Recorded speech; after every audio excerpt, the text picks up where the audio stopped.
Las sirenas están sonando en el centro de Israel para alertar a los residentes de posibles ataques de cohetes procedentes de la Franja de Gaza. Así lo ha comunicado el ejército israelí después de que sus soldados acabasen con la vida de un destacado militante palestino este martes. Baha Abu al-Ata era un comandante sobre el terreno de la Yihad Islámica. Las fuerzas israelíes lanzaron un ataque en la madrugada contra la casa de al-Ata en Gaza.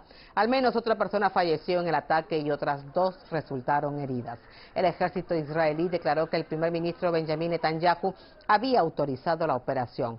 Israel acusó a al-Ata de llevar a cabo recientemente una serie de ataques transfronterizos con cohetes, drones y francotiradores y de estar planeando más ataques.